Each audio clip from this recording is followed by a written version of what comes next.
Welcome to Novara Live. I'm Michael Walker. We have a great show lined up for you, and throughout it all, I'll be joined by a great co-host, Dalia Gebrial. Dalia, how are you doing?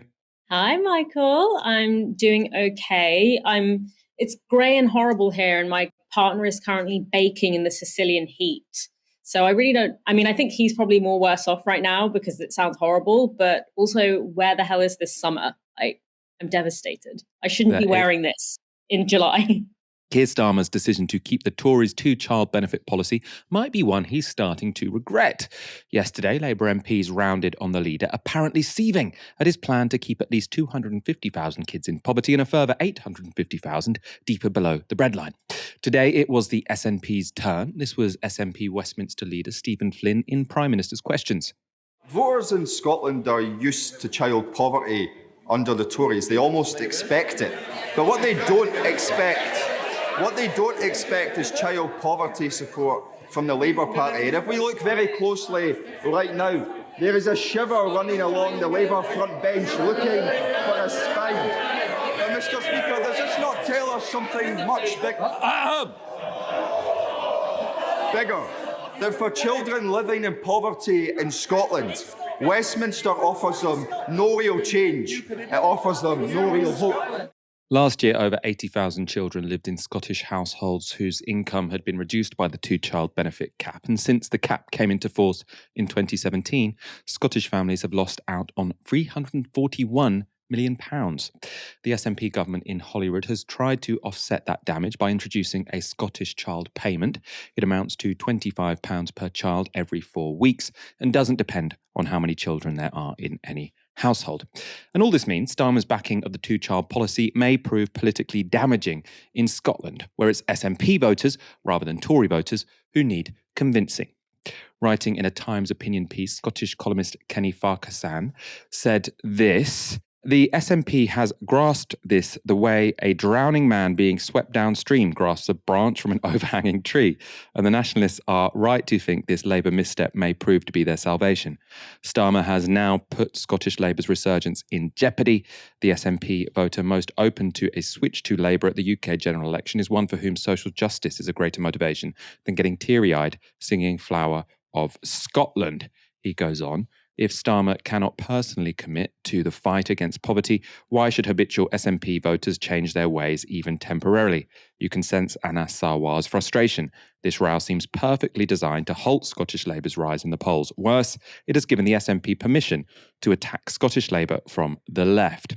In a sign that the SNP will make the most of the backlash against Starmer, they've even started making some merch. SNP members were apparently handing these mugs out to journalists before PMQs today. The leaflet inside says, "The Labour Party has a new range of mugs in production. They're made in China, just like Starmer's latest policy." Now that's, of course, a reference to China's now abandoned one-child policy. The mug itself says controls on family sizes, and what's the point of Labour? It's a reference to mugs sold by Labour in 2015 that said controls on immigration, and I'm voting Labour. That became infamous, of course. This morning, Shadow Chancellor Rachel Reeves was doing the media rounds attempting to defend the indefensible. That's when Martin Lewis made this challenge on ITV's Good Morning Britain. You talk about fiscal responsibility, which is absolutely true, but ultimately you could say that to any policy of a government. This is a policy choice you are making not to get rid of the benefit caps for two children or more.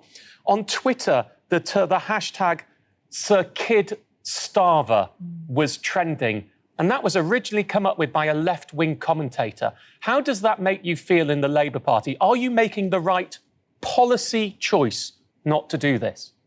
Well, the last Labour government lifted hundreds of thousands of children out of poverty. Keir Starmer set out our opportunity mission, and at the heart of that was reducing child poverty. But we've got to grow the economy, and that brings in the revenue. That's what the last Labour government did. The economy grew, we had the money for public services, and living standards improved. That is my priority, ensuring that we grow the economy, but that has to be built on a rock of economic and fiscal stability, because if you lose control of the public finances and if your numbers don't add up, it's actually the poorest people in society that pay the highest cost because you lose a grip of inflation, of interest rates and everything else and all the struggles we've got today. So I'm not going to fall into that trap. All of our numbers will add up, but I am absolutely determined, as every Labour government has done in the past, that we will lift children, we will lift pensioners, we will lift families out of poverty. But we have to do that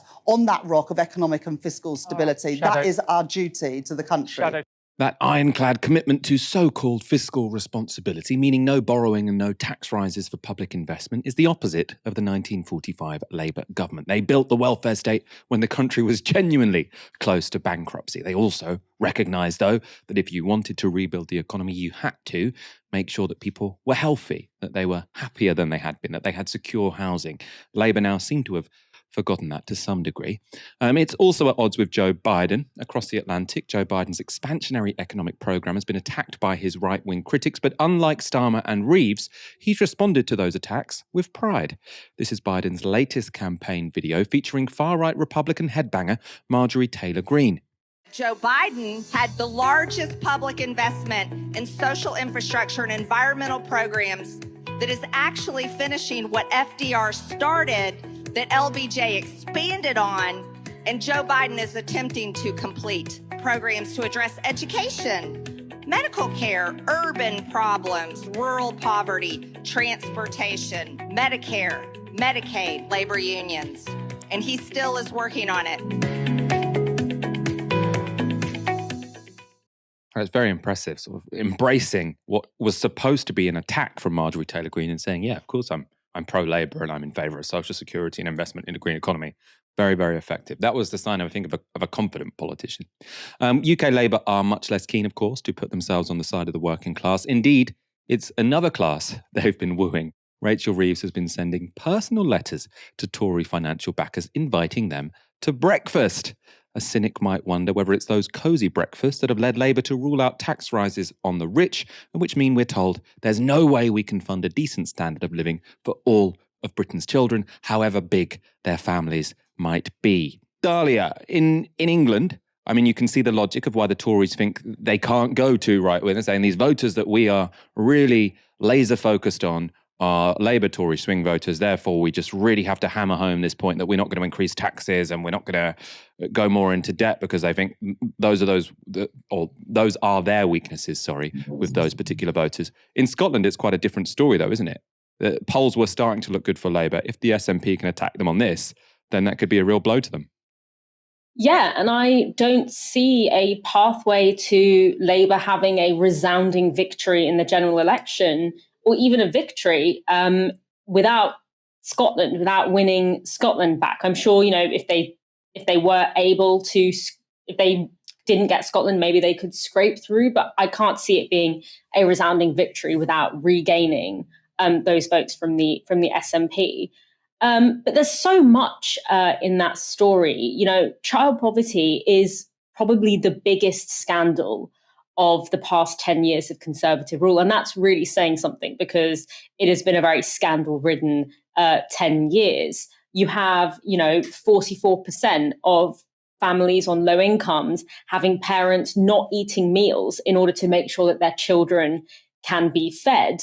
And that was before the cost of living crisis. So now that we're in this era of extreme price increases, I don't know where the extra slack in the system is coming from if people were already skipping meals to make sure that their children could eat. You have the return of these Victorian diseases in children, malnutrition, rickets, scurvy, all of these kinds of things. And so ending this cap on this 2-child cap on benefits would be one of the most cost-effective and almost immediate ways that you could tackle that disgusting legacy of the Conservatives over the past 10 years. It would immediately lift something like 250,000 children out of poverty. And so the fact that the Labour Party can't even commit to that under this bizarre guise of economic and fiscal responsibility, like if your economy can't exist or function if children have their bellies full, then you need to change your economy. I mean, it's as simple as that, because otherwise, what is the point? But crucially, we have to think, and I think in the last part of that story, when you talked about Rachel Reeves courting these, Tory donors, I think that's the answer here as to why the Labour Party are going down this route, which of course is deeply unpopular with most normal people for whom ending child poverty would be a clear vote winner. This is really about not just courting the kind of financial elite who want to destroy any semblance of a welfare state in this country, but ultimately, I think it's about courting the Murdoch press. I think they look back at that 1997 victory that Blair had, and they see the alliance, the unholy alliance between Murdoch and Blair as a key ingredient to that success story. And I think they are trying to replicate that. And unfortunately, I don't think that they're entirely wrong in that. I do think that, again, unfortunately, Murdoch is probably the most decisive figure in terms of who wins elections in this country and has been since 1997. But the thing that you're forgetting, or the thing that Rachel Reeves is forgetting, is that at least Tony Blair came in on the premise of hope, even though, of course, the Blair premiership laid the foundations for many of the things that we see with this Conservative government, particularly around, stuff around migration, but also the fact that even some of the good stuff that Blair brought in, like Sure Start centres, he never fully incorporated it into the welfare state and always had this need to make everything into a kind of public-private partnership to make sure that anything would be about lining the profits in the pockets of big business. So it was always flawed, and it was always so limited in what it did, and it could have done so much more. And that's not even going into the barbaric international policy that Blairism was. But at least in 1997, they came in on the premise that things might just get a little bit better. So the fact that Sir Keir Starmer, is coming in on this and isn't even offering that meager hopefulness that was offered in 1997 really tells me that he is being set up to fail and to be even more of a disappointment and eventually a liability than the Blair government was. Dalia, you said there that ending child poverty is a popular policy. I mean, I think that probably is if you ask the question in that way. Labour clearly have been looking at polls suggesting that there is actually a majority in favour of capping child benefits after 2 children.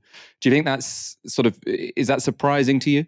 I saw that research as well. And of course, you're a political scientist. You know that the way that questions are asked influences how they are answered.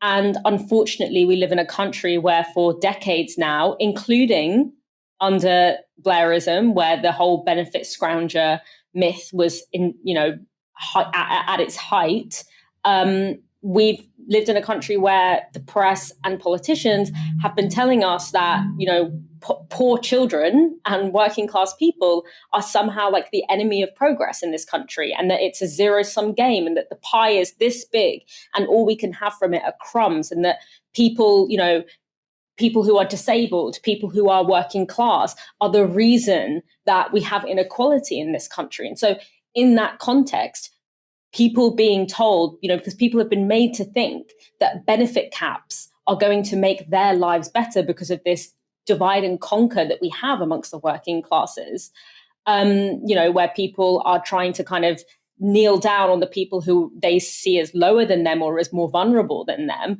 Unfortunately, people think of cutting benefits as synonymous with a wealthier society. Of course, that makes no economic sense, particularly when you're talking about the welfare of children. Like, even if you are the kind of person who has a belief that, working class people shouldn't have kids, which, by the way, is a disgusting eugenicist opinion that has no place in a civilized society. But even if you think that, surely you can agree that once the kid is actually born, they shouldn't then be punished for what you see as being the sins of their parents. So, I think that in reality, the kind of society that we build by having a policy like this is not a society that anyone actually wants to live in, even if, because of the ways in which benefits have been coded in our public imagination as something that takes away from, from like working class people who don't happen to be on benefits, that is, a false correlation. And I think that's what we're seeing come through in polling like that. But it's not the responsibility of a so-called Labour government to follow something like that when we know that the material evidence-based impact of a policy of removing the cap on benefits for children would eradicate, or not at least eradicate, but like immediately better the situation for so many poor children. A Labour Party should have the ability to govern and lead and to create a better society off its own initiative, and not follow what is, polling that I don't think shows the full picture of what kind of society people actually want to live in. Heat records are being broken across Europe as the consequences of human-induced climate change interact with the natural weather system El Niño. Some examples here. On Tuesday, temperatures of 45.3 degrees Celsius were registered in the Catalonian region of northern Spain. That extreme heat broke the previous record of 43.8 degrees set in 2019. As a result, in the Catalan city of Girona, the council was forced to add the crypts of a cathedral to its network of climate shelters. So you can go hang out in the crypt of a cathedral to try and keep cool. Records were also broken in Italy. Temperatures in Rome reached 41.8 degrees Celsius, causing a sharp rise in hospital admissions. And an A&E in the southern city of Naples said Tuesday was its busiest day since the height of COVID. Greece and the Canary Islands are also experiencing temperatures above 40 degrees. As this Channel 4 news report shows, that led to some pretty shocking scenes. These fiery scenes are just 45 minutes south of Athens. Horses are being removed from their stables. People are getting away from the dangerous flames engulfing their neighborhood.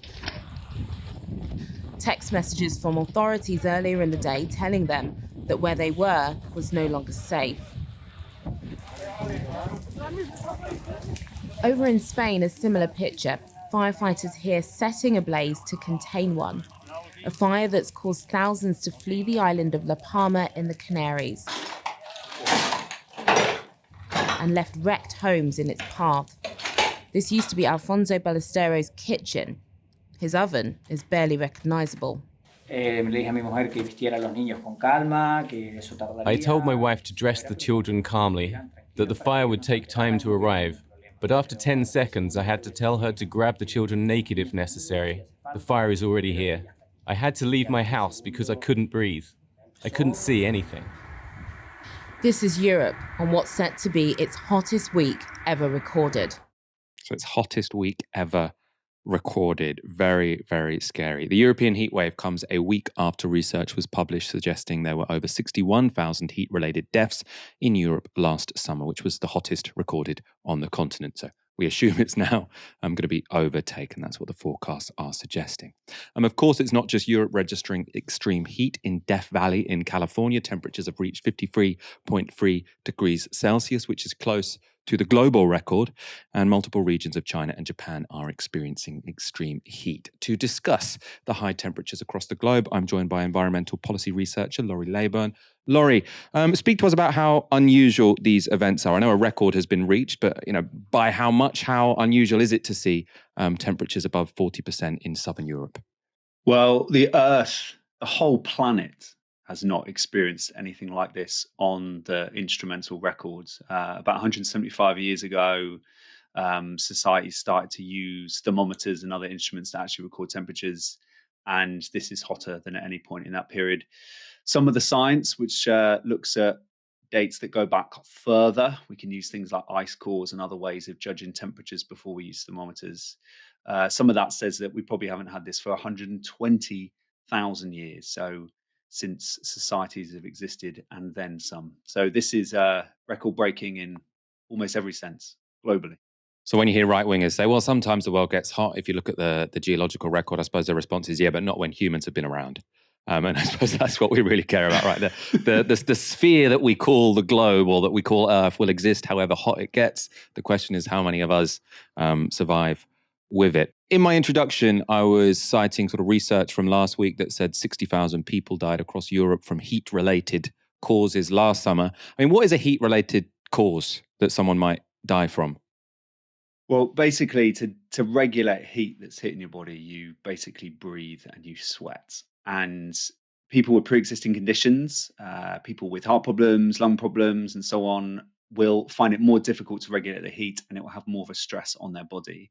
The real problem is that it's making it harder to better breathe and to sweat in a way that can be done at a pace, which means that your pre-existing conditions or the other problems don't get on top of you. And that, unfortunately, is what will have been happening for those huge number of people whose lives have been tragically cut short by this. There's an indirect way in which it's impacting our health as well, that the head of the World Health Organization warned about today, which is that it puts unprecedented stress on our health systems. Remember during COVID, when we were told that we needed to bend the curve of transmissions because too many people in hospital would push the NHS potentially beyond what it would cope with? That same dynamic, in a way, is apparent here. And there has not been enough investment in health systems all around the world, including here in the UK, in making sure that they're ready to deal with this unprecedented heat. And then the last one I'll add in about health is that it's not just about those, what we could describe as direct impacts to our health, like heat making us ill. It's that the worsening climate crisis will disrupt things like our food system. So our health will get impacted by a lack of food availability, by the knock-on consequences of higher food prices, which will drive economic and social instability. We've got to stop thinking just about the first order, the direct impacts, the immediate impacts on health or rising sea levels, and think about those system-wide risks, the kind of risks of a scale that we saw during COVID. It's that will typify the problem. And the record temperatures are obviously a reminder that we probably need to hurry up with reducing carbon emissions. At the same time, we probably need to do something very much in the short term to deal with it as well. Is it time for sort of mass European rollout of air conditioning? Or do we just want to open up more crypts under cathedrals for sort of people to go and hang out in, or vulnerable people to hang out in when temperatures hit this level? I mean, what should we be looking for as a short-term solution? It's a sort of poetic, fitting image, isn't it, to be doom scrolling the Guardian live blog about the heat waves in a crypt, trying to save your life from the encroaching heat. But there is a lot of adaptation that needs to be done. Unfortunately, we should see that as a direct result of the failures of our leaders over recent decades, the failure of our leaders to implement policies that they knew they had to implement to change our societies so they were no longer dependent on fossil fuels, and a failure to rein in the fossil fuel companies who are politically dominant in large parts of the world. Some of that adaptation can be bad. It can be what's called maladaptation, which basically makes things worse. Aircon is, in some ways, an example of that. The hotter it gets because of fossil fuel pollution, the more aircon we use, which, if it's dependent or powered by fossil fuels, will then rise the temperatures, and then things will get worse, and we need more air conditioners, and then there'll be more fossil fuels and so on. So that's an example of maladaptation. There are win-wins, though, the opposite example, where we could do stuff, say, to cities that will make it cooler, so we'll be better adapted to deal with heat. But they could also make those cities better to live in anyway and reduce carbon emissions. So if we have more greenery, more wet blue spaces in cities, we use less air choking, fume filling cars and have better public transport and so on. That would help with the climate problem, help us get better adapted, and also probably make those cities more accessible for people, particularly on low income. So there's a huge amount to do. We've known this for decades, but leaders are failing to do so because they're not treating this like the emergency and the opportunity that it is. And on a show last week talking about a similar topic, so hot temperatures in Europe, we went to a New York Times article where they were talking about super white paint, which reflects 98% of sunlight. And there was a scientist in that article saying if we covered 2% of the world's surface in white paint, now it shouldn't be contiguous, he said it would sort of be dotted around everywhere. Potentially you could completely neutralize climate change because we'd be reflecting as much heat back as we were absorbing. I want your take on super white paint. I'm excited about it, but I don't know how excited I should really be. I mean, stuff should be painted whiter. If you've been to the Middle East and North Africa, if you've been to Mediterranean countries, you'll see that has existed in traditional knowledge for many generations, hundreds of years, of a way to keep places cooler. So we will need to do stuff like that, right? But we also need to deal with the root cause of the problem, which is that fossil fuel companies, foremost among a whole range of different interests, are making huge amounts of money from trashing the planet. They have a massive hold over our politics at the moment. Fossil fuel companies, for example, have more delegates at the UN climate conferences than any other country does. And this is just one of a plethora of examples of how our politics is being skewed by the interests of pushing us towards the brink. And for every techno fix that we hear about, there'll be some in it that's useful, but at the end of the day, it's the bread and butter stuff. We've got to be changing our politics to make sure that we actually do have a sustainability transition, and that sustainability transition at the same time is a just one, and one that delivers these benefits to society, the changes that, to be honest, we should have been doing anyway, even if there wasn't an environmental crisis. Do you think these heat waves are sort of in and of themselves accelerating that societal and political change? Do you see that sort of every time we experience this extreme heat, politicians start talking a bit more about climate policy and taking it more seriously? I mean, I think in a slow motion sense, the problem here is that because this has happened at, say, a slower pace than how the COVID pandemic came upon us, or Russia's invasion of Ukraine, or at least the immediate invasion period, it means that the political response can be complacent and there's not enough pressure placed on politicians, however much there's some great activism and other work going on to make that happen. I think that this will edge things along more. I think there'll be more speeches by the UN Secretary General. I think the UN Climate Conference will have more strident speeches made at that. There will be a growing ripple effect of more people being tuned onto this as a problem. We've got to make sure, though, that we don't slip into a complacency where we're waiting for a kind of a seminal event to suddenly wake people up. For two reasons. One, that seminal event could be so destructive that actually it could be counterproductive. It could elicit a kind of defensive knee-jerk reaction from people who could switch from not being alive to the problem to suddenly saying, oh, well, the world's trashed. We've got to protect what's left. And there's always that risk bubbling in the background. The other is that it doesn't really face up to power dynamics. There has been so much evidence and information out there about the problem. I agree that many people, particularly in relatively sheltered global north countries like the UK, are engaging with that in some respects intellectually and not actually living it, like if you're in Pakistan or if you're in the Middle East, say. But even if you're fully cottoned onto this, this is about, at the end of the day, power, the power of certain sectors and firms and people to dictate the agenda for how our economies develop and what those economies are for. And some of those groups are standing directly in the way of ensuring that those economies don't trash the planet.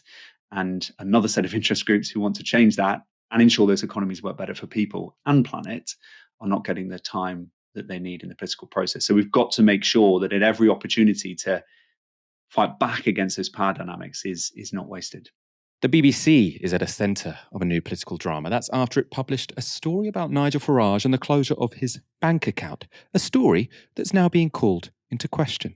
Farage has now demanded an apology from the corporation. The tale begins with this video posted online by Farage in June. I have been with the same banking group since 1980. I've had my personal accounts with them since that date, and my business accounts right through the 1990s, when I worked in the City of London, and in recent years too. I'm with one of the subsidiaries of this big banking group, one with a very prestigious name, but I won't name them just yet. I got a phone call a couple of months ago to say, we are closing your accounts. I asked why. No reason was given. I was told a letter would come which would explain everything. The letter came through and simply said, we are closing your accounts. We want to finish it all by a date, which is around about now. I didn't quite know what to make of it. I complained. I emailed the chairman. A lackey phoned me to say that it was a commercial decision, which I have to say, I don't believe for a single moment. So I thought, well, there we are. I'll have to go and find a different bank. I've been to 7 banks, actually. Asked them all, could I have a personal and a business account? And the answer has been no in every single case. Farage accused the bank, which later turned out to be the uber posh Coots, of political persecution. And people from across the political spectrum rallied behind the GB News presenter, calling it anti-democratic to deny Farage banking facilities and an establishment stitch-up. Others, though, were sceptical of Farage's account. And then, less than a week later, the BBC ran this article. It had the headline, Nigel Farage bank account shut for falling below wealth limit. Co-written by the BBC's business editor Simon Jack, the article went on to claim this. People familiar with Coutts' move said it was a commercial decision. The criteria for holding a Coutts account are clear from the bank's website, they told the BBC. Coutts requires its customers to borrow or invest at least £1 million with the bank or hold £3 million in savings. Speaking to the BBC from France, Mr Farage did not dispute the fact that he did not meet Coutts' threshold, but added they didn't have a problem with it for the last 10 years.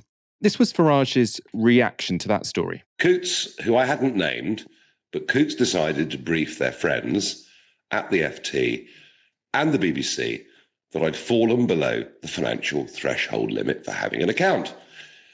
And the BBC and much of the media believe that to be entirely true. Point is, they've never ever discussed any thresholds with me.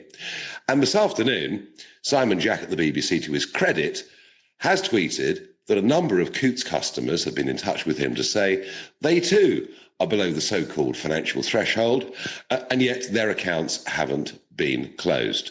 More interestingly, why were the bank discussing my financial situation publicly with the BBC and the Financial Times? Surely that's not ethical, and possibly it's not even legal. That BBC story also led to some people ridiculing the GB News presenter. For example, former BBC journalist and host of the News Agents podcast, John Sopel, said this: "You must feel a bit of a Charlie if you're Nigel Farage and you claim that it's an establishment stitch-up that your account's been closed when it's just you're not rich enough for Coutts. I'm thinking of starting a GoFundMe page for Nige to get him his account back." Now, Nigel Farage has gained access to a 40-page dossier from Coutts after lodging a subject access request, and it turns out they did seem to make the decision based on his politics. The committee did not think continuing to bank Nigel Farage was compatible with Coutts, given his publicly stated views that were at odds with our position as an inclusive organisation. This was not a political decision, but one centred around inclusivity and purpose. With the support of the committee, the chair concluded the following: after the expiry of the mortgage with Coutts, Nigel Farage would not be a criteria client, and we should set a glide path to exiting Farage when that mortgage expires. Dossier also included this passage: "The values Nigel Farage actively and publicly promotes champions do not align with the bank's, particularly given the manner in which he states and monetises those views, deliberately using extreme hateful and emotive language, often with a dose of misinformation. At best, he is seen as xenophobic and pandering to racists, and at worst, he is seen as xenophobic and racist. He is considered by many to be a disingenuous grifter, and is regularly, almost constantly, the subject of adverse media." The dossier goes into a lot of detail, recording a huge number of Farage's previous statements on a range of topics, from his support for Donald Trump to his antagonism towards Black Lives Matter. It also records his comments on gender equality, LGBT rights, and even Novak Djokovic's vaccine skepticism. Farage's possible connections to Russia were also considered, with the bank concluding this: "There is no direct evidence that he has direct connections with the Russian political infrastructure, either through our accounts or via further investigation in the press or the internet. He has not been sanctioned by the authorities in this regard." The dossier also cites Nigel Farage falling below the threshold for an account with Coutts, but Farage said this has been the case for 10 years. The BBC, as you heard in that clip, also recognised that other people had retained Coutts accounts whilst missing their financial requirements or not meeting their formal requirements. Coutts have said that its ability to respond to Farage's latest claims were restricted by obligations to protect client confidentiality, but it also said this: "Decisions to close accounts are not taken lightly and take into account a number of factors, including commercial viability, reputational considerations, and legal and regulatory requirements." The issue has been jumped on by many Tory politicians. Jacob Rees-Mogg, Farage's colleague at GB News, raised this point at PMQs. Does my right honourable friend share my unease that a bank that has the government as its largest shareholder should close the account of a senior opposition politician? Will he use the government's shareholding to ensure that there is an inquiry into these circumstances, because the subject data access request makes it clear, or certainly indicates, that it is the person concerned's political views that led to his cancellation? And does my right honourable friend agree with me that however much we may find them tiresome, members of the opposition deserve bank accounts? Energy Secretary Grant Shapps has also made his position clear. He was asked about Farage's case on GB News. It's absolutely unacceptable. I don't have to agree with everything that Nigel Farage says, or anything for that matter. It wouldn't make any difference. The idea that you should be unbanked because of your views, of your political views in a democratic system is outrageous and wrong. Meanwhile, Home Secretary Suella Braverman tweeted this: "The Coutts scandal exposes the sinister nature of much of the diversity, equity and inclusion industry. Apparently, anyone who wants to control our borders and stop the boats can be branded xenophobic and have their bank account closed in the name of inclusivity." I don't think it's anyone who wants to control our borders can be branded xenophobic. I mean, Nigel Farage has made a career out of talking about crimes committed by asylum seekers and sort of going on Fox News and talking to Tucker Carlson about non-existent no-go zones after terrorist attacks. So I think it's very, very possible to call this guy racist. Of course, whether or not that means his bank account should be shut down is a different matter. And finally, this is Rishi Sunak, the Prime Minister, of course. "This is wrong. No one should be barred from using basic services for their political views. Free speech is the cornerstone of our democracy." Nigel Farage, as you can imagine, has been lapping this all up. He spoke to Sky. My case is one clearly of political discrimination. They do not like my opinions. All of my views are legal. All of my views actually are majority views in the country. So I think the government needs to act. And the one thing I've been really encouraged by, the reaction from Andrew Griffith, who is the city minister, the reaction I saw from Grant Shapps. He and I have not exactly been political bedfellows over the years. And even the Prime Minister now tweeting articles in the Daily Telegraph. So I actually think this is one of those occasions when the government will move very quickly or change the rules. It is wrong that banks can just close people down and not give any reasons why. Now, I actually agree with Nigel Farage there. I think it is wrong that banks can close down people's accounts and not give any reasons why. I also think it's a bit embarrassing for the BBC to have quite credulously accepted Coutts at its word, and then people such as John Sopel sort of come in, it's just because he doesn't have enough money. I mean, Dalia, what do you make of this? I do find the idea that a bank that exclusively deals with extremely wealthy people's accounts can be a moral arbiter of anything quite laughable. Coutts has long invested in fossil fuels. It's collaborated with a variety of very unsavory institutions. And if you are a bank that manages the finances of extremely wealthy people, chances are you are going to be managing the finances for people who have actually done pretty disgusting things, because we know how most extremely wealthy people make their money. I don't think that this is like a serious social justice commitment. I think what this is that in these very elite circles, someone like Nigel Farage is seen to be a little bit uncouth, maybe, or a little bit gauche about his particular brand of bigotry. But I'm sure this same bank would accept an application from someone like a Suella Braverman, who has actually implemented many of the policies that a Nigel Farage could only dream to implement, that has actually had extreme effects on people's lives that would certainly be in violation of any diversity and inclusion policy that a bank may have, which again, given that British banks bankroll the fossil fuel industry, I think having a diversity and inclusion policy is kind of funny. On the one hand, I do believe in no platforming fascists. I don't believe that fascists I believe that fascists and their ability to move things around should be blocked. I don't think that you can convince someone out of fascism. Now, when it comes to Nigel Farage, obviously, this is someone who was elected to the European Parliament. It becomes more tricky. But, I am not interested in making equivocations between, the far right and the left, which I think some people who say they can do this to Nigel Farage, they can do this to anyone else.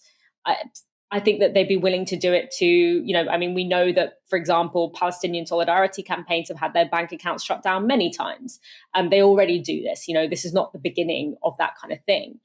On the other hand, I do believe that, exclusion from financial technology, from financial infrastructure is, of course, basically social and economic death. And it's incredibly serious, particularly because we live, particularly in Britain, especially as well after the COVID pandemic, we live in a cashless society. I wish that we were having this conversation not about a Nigel Farage, for whom I have very little sympathy, but for the actual groups of people, rather than single individuals, but actual groups of people who are systemically excluded from our banking infrastructure, not for views that they hold, but because of who they actually are.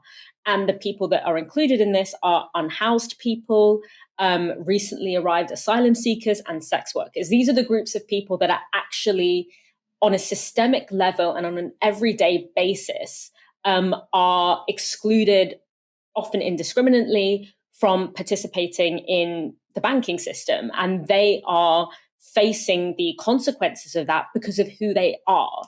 And that, to me, I wish we were having this conversation about that rather than about Nigel Farage. But when it comes to, banking infrastructures being able to take these kinds of decisions on people's lives, I think more often than not, generally, it's a bad idea. But again, I think that this was more of a reputational thing. I think it was more that Coutts don't want to be seen to be in association with someone that maybe their other clients find to be kind of not very, not reputationally sound, which, that's the name of the game in these sort of very wealthy circles.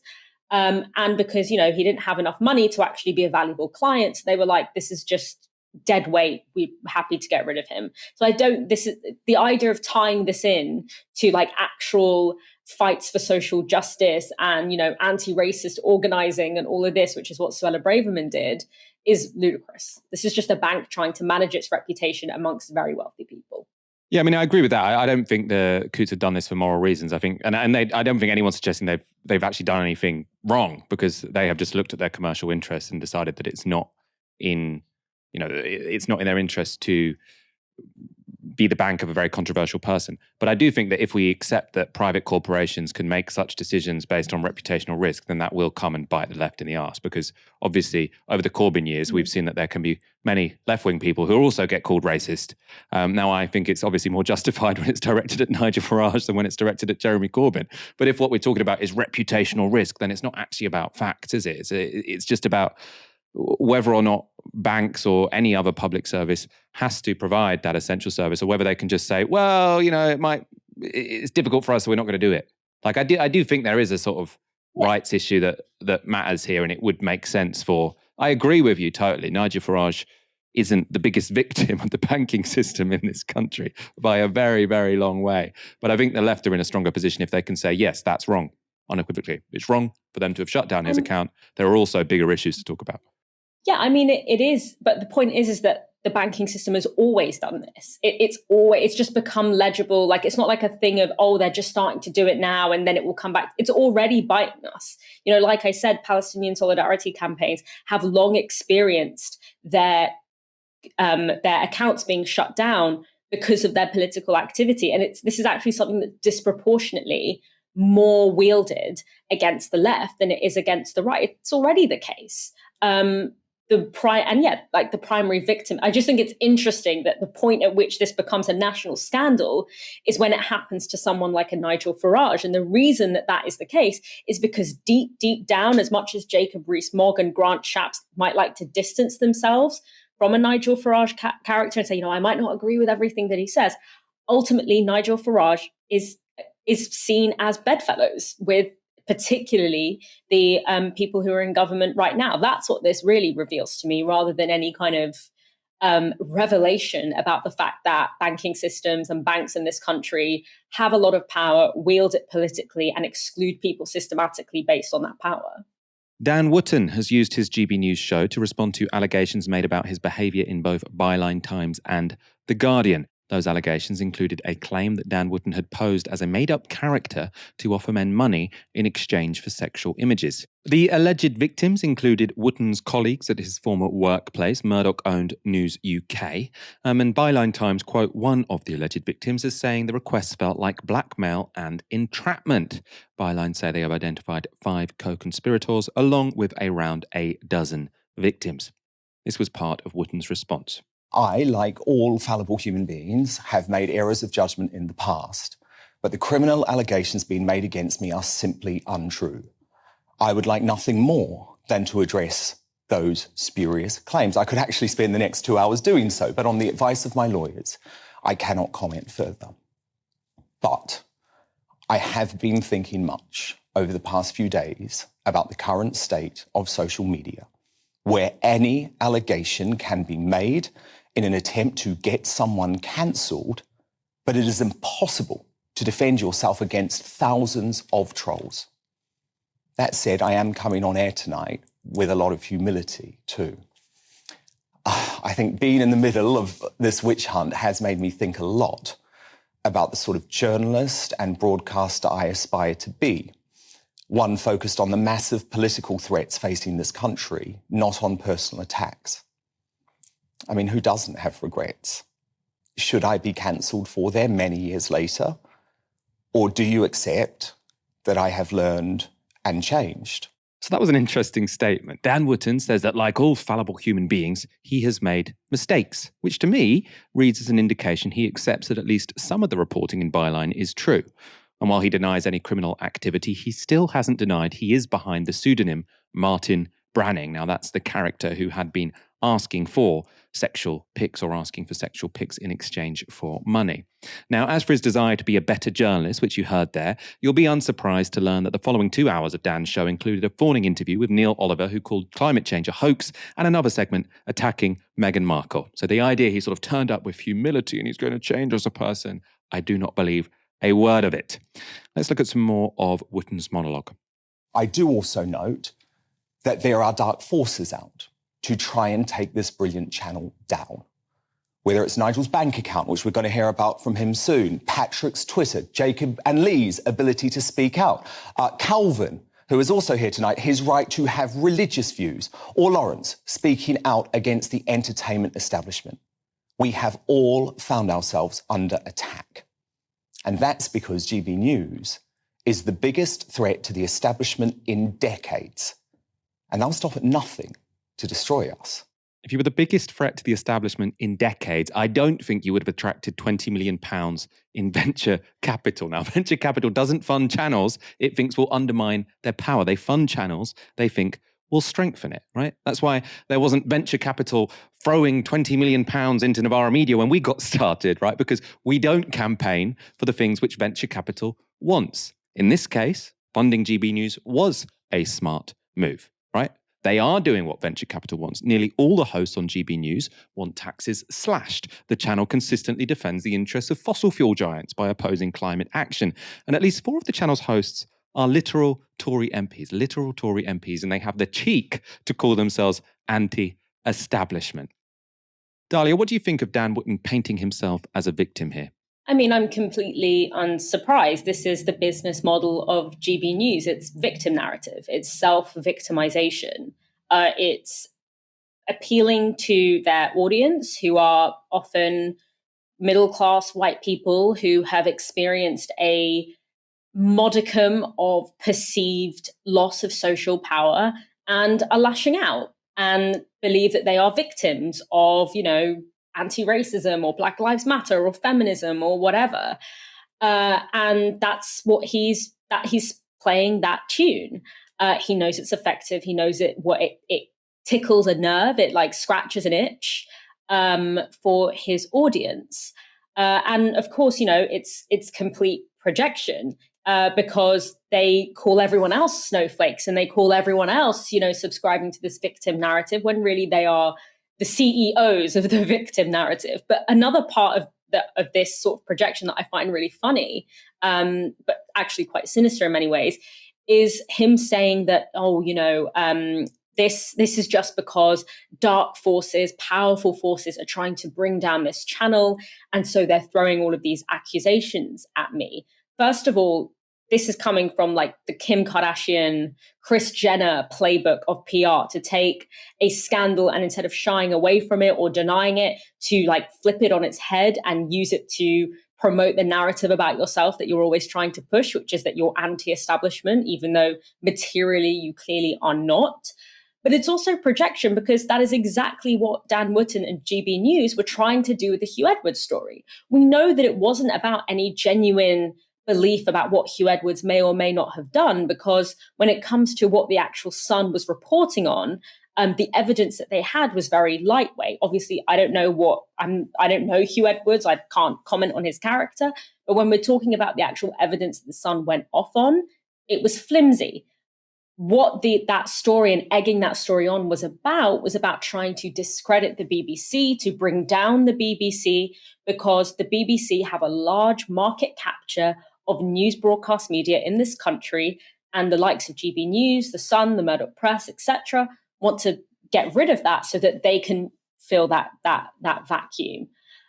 So absolutely ridiculous, absolutely laughable, but actually a sinisterly savvy move, in a sense, because he took this scandal, he took this thing that is obviously deeply damaging information, and managed to weave it into this meta-narrative that GB News are trying to create, which is that I'm a victim, all of you watching me are victims, and these are the people who are victimizing you, liberal elites, migrants, racialized people, activists, Just Stop Oil people. So we're all victims, and we all, are harboring this victim mentality, the underside of which is often quite violent backlash.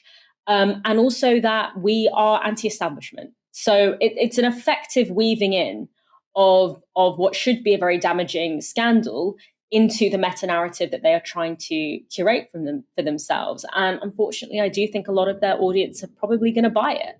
Just on the Hugh Edwards story, so Dan Wootton also said in that monologue, it was 6 minutes long, he said, I didn't comment at all on the Hugh Edwards story, as if sort of like, I would never rush to judgment, so why are people rushing to judgment about me? I mean, for one, I think that probably was just because he was on holiday and maybe he knew this story was coming out. He had been very, very vocal on the Philip Schofield story before all the facts were known about that. I also do think there are some pretty significant differences between the allegations made against Hugh Edwards and the allegations made against Dan Wootton. Now, the reason the Sun story collapsed is because it was about this alleged victim, but then the alleged victim said they didn't feel like a victim, right? So that was where I think that story really collapsed. With this Dan Wootton story, the people that Byline Times have spoken to are the alleged victims, and they do feel as if they are the alleged victims. Now, that doesn't necessarily mean what they've said is completely true, but that is a starting point, which is very different from the Hugh Edwards one. Also, Hugh Edwards doesn't seem to have deceived anyone, at least as far as we know. There was no deception involved. The allegations against Dan Wootton are of deception, because if this story is correct, he posed as this character to ask for pictures in exchange for money from colleagues. So there are differences between the Dan Wootton story and the Hugh Edwards story. I think it's important to remember that. Winning back London was always going to be a stretch for the Conservatives, but they've just gone and made it a hell of a lot harder. And that's because the person they've chosen to take on Sadiq Khan next May for London Mayor is this woman. And make a much better mayor than he is. He doesn't even like London. He moans about London. He wants to pull our statues down. He wants to change our road names. He doesn't love London. I love London. I'm sure you do. Well, it feels like he's embarrassed of London. Yes, that's right. How dare he be? How dare he be? I'm very proud of London, and I would love to be its mayor. That was Susan Hall speaking a month ago on GB News to Dan Wootton, who has since now found himself under a cloud of unsavoury allegations. Hall is now one step closer to becoming London's mayor after beating her rival Moz Hussain with 57% of the vote. She doesn't seem well placed to pull off the same feat against Khan, though. I'm not sure anyone will believe her claim that Sadiq Khan actually hates London. It's just not a credible thing to say. And she has a bunch of other views which put her out of step with the people of England's capital. For example, in 2020, she tweeted this: "Come on, Donald Trump, make sure you win," and wipe the smile off this man's face. And she ats Seb Gorka. Now, I can't think of anyone really less popular in London than Donald Trump, but the Tory candidate is a public Trumpist. She also sent a light-hearted reply to this tweet from Lawrence Fox. So Lawrence Fox is here tweeting a sort of, it's a version of the LGBT and trans flags to make a swastika. And Susan Hall replies in a light-hearted fashion, "Oh, Lawrence," with a face palm. Now, I think afterwards she's claimed that was a condemnation. But I think when you look at that tweet, it looks very friendly, I would think, to someone making out that LGBT politics is akin to Nazism. Susan Hall is running on a platform to get tough on crime and to stop the expansion of London's ultra-low emissions zone. London Labour said this in response to her selection. The Conservative candidate for mayor is a hard-right politician who couldn't be more out of touch with our city and its values. She's an outspoken supporter of Trump, Boris Johnson and a hard Brexit. She cheered Liz Truss's mini-budget, which sent mortgages and rents soaring. She doesn't stand up for women, and she hates London's diversity. But with a more enthusiastic analysis of Hall's selection, this was how the result was welcomed on GB News. She likes GB News. That's all we know about Susan Hall. So basically, if Susan Hall likes GB News, that means she probably likes you at home, so she might be worth listening to. So the best anyone has had to say for this woman today is a GB News host who knew nothing about her other than that she liked GB News and therefore should be taken seriously. Dalia, are the Tories even trying? How have they ended up with this candidate for the biggest city in the UK?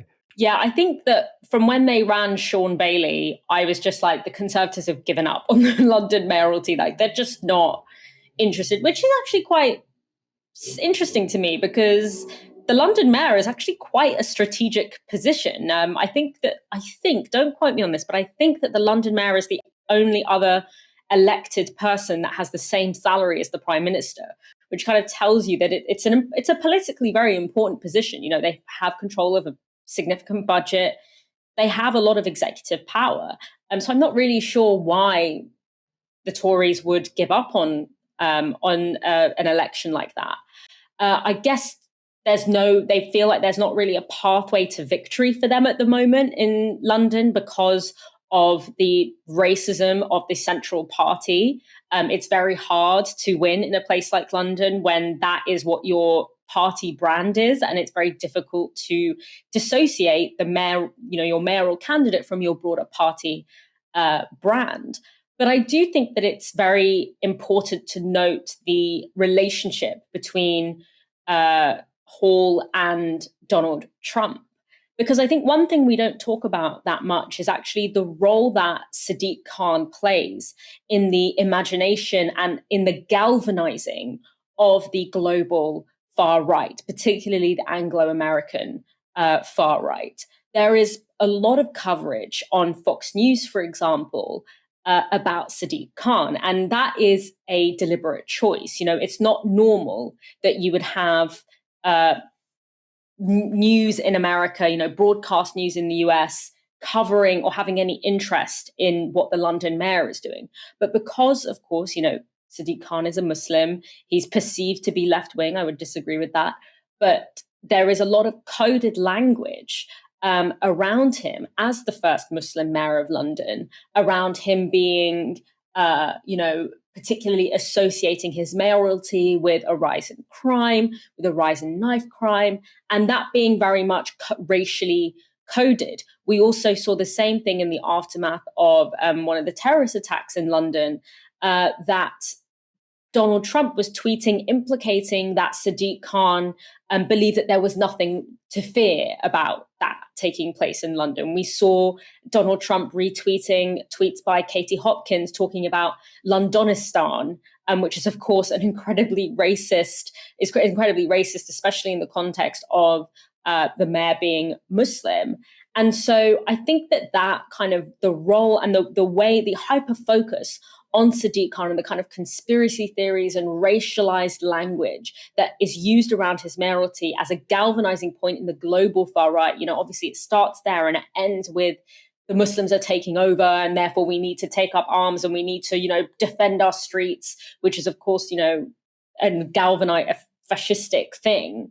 That Sadiq Khan has been a very central figure, or has been situated as a central figure in that broader narrative. And so it's incredibly concerning to me that someone who is potentially running for London mayor, is clearly in that kind of milieu, particularly by her relationship with someone like a Donald Trump, or, not an actual relationship, but her co-signing the Donald Trumps and the Lawrence Foxes of the world is kind of keying into that particular narrative surrounding Sadiq Khan, Islamophobia, and London. And so that is concerning, but I think it's interesting that the Conservative Party don't seem to have put their weight behind this race or this candidate at all. I think they probably see it as a lost venture, and they wouldn't put anyone up for it that they want to have be a credible politician, because they're most likely to be, it's most likely to be a pretty devastating loss. Thank you, everyone, for watching this evening. Come back tomorrow for another live stream from 6 p.m. For now, you've been watching Novara Media. Good night.